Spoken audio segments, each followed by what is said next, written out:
What's happening, everybody? How's things? All right, we're going to look at our amendments of the Constitution. So, for the first 10, that's our Bill of Rights. We all know this, right? So, like in the very first amendment, which is the freedom of speech, you can pretty much just say and do mostly anything you want to do.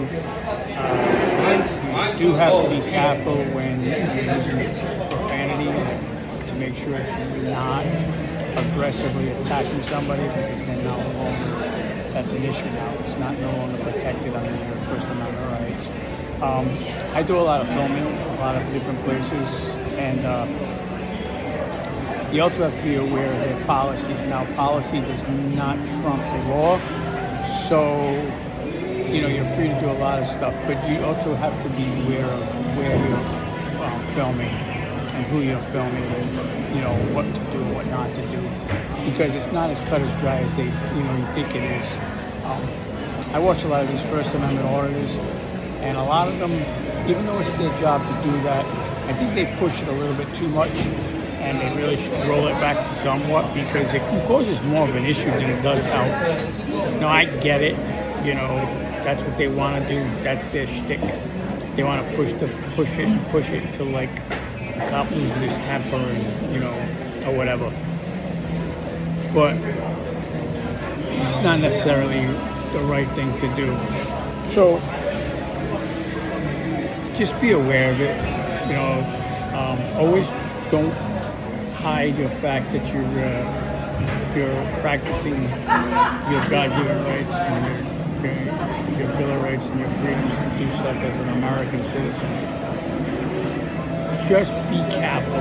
You don't want to be going into a library and going into the kids section and photographing children, because that definitely you would definitely end up in jail for something like that.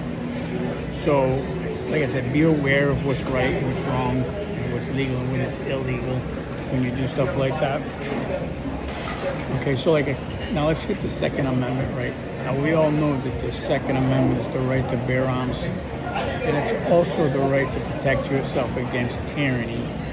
So we've always had big issues with the Second Amendment right for as long as I can remember, because there's certain politicians that don't believe that American citizens should have firearms, and you've got people that believe that they should have firearms. Now, me personally, I'm an advocate for firearms, so I'm going to tell you, go buy your arms, go buy firearms, go buy ammunition, go do what you need to do, learn to practice, get it taken care of.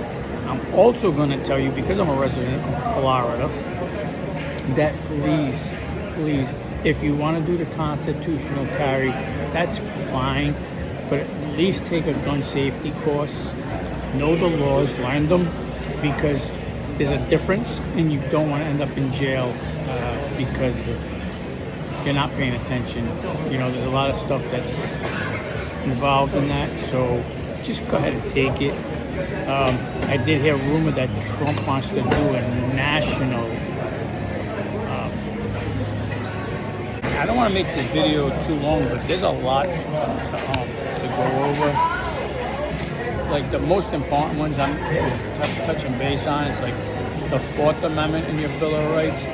That's to protect you from unreasonable search and seizure. So if you get pulled over by a police officer, the smartest thing to do is just be respectful, answer his questions properly, don't give him a hard time. You'll find it a lot easier. But if they start asking you stupid questions, that's when it's time to start asking for supervisors. Make sure you know your laws. If he starts with that crap, I smell marijuana, or you've been drinking, those are just, they want to trick you, cause you to get irritated with them and say stuff so they can figure out a way to bust your ass. Because they want you out of the car so they can do stuff with you. Don't fall for it. You have to be able to, you get pulled over by a speeding, right? Now, let's be honest. I'm speeding. I know I'm speeding. So don't be stupid and say, "Oh, I didn't know I was speeding," because you do know you were speeding. It's the other stuff that you have to be careful for because you don't want it to grow and make matters worse. So keep it simple. Do what they say to you. Don't cause an issue. You know. But we're gonna get really deep into some of the stuff. Of course, you know the Fifth Amendment is just keep your mouth shut. Don't incriminate yourself if they trying to, get you for something that you didn't do. Just be quiet. You're not gonna say nothing. You want to speak to a lawyer. Unless they can articulate a crime, that you did, then, if you're being detained illegally being detained, it's like, okay, just tell them, say, supervisor, I'm not saying anything else until I talk to the supervisor and all my attorneys present. End of discussion. One of the important ones, a lot of people don't even know, is the 8th Amendment in your Bill of Rights. Now, this is really important. So if you ever get arrested for something and they owes a substantial amount of money on you for bail or fine, that's illegal. It's protected under the 8th Amendment. Sometimes they put these fines on you that that you can't afford, so you're going to be stuck in jail. Because if you get $1 million bond, and that's $100,000, it's 10%. How many people have $100,000? I'm not going to let my wife and my family have a car, which isn't going to be enough anyway, or a home. I'll just wait. I'll just sit in jail and wait till the trial.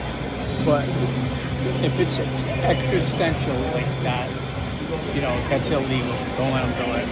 Just tell them it's against the Amendment of the Constitution. So another one is we're gonna go over is the 14th Amendment, which they should not deprive you of life, liberty, the pursuit of happiness, and your freedom of citizenship. So I'm going to really end it here for now. I'll be back with some more stuff. It's a long video. I know that, and I'm sorry.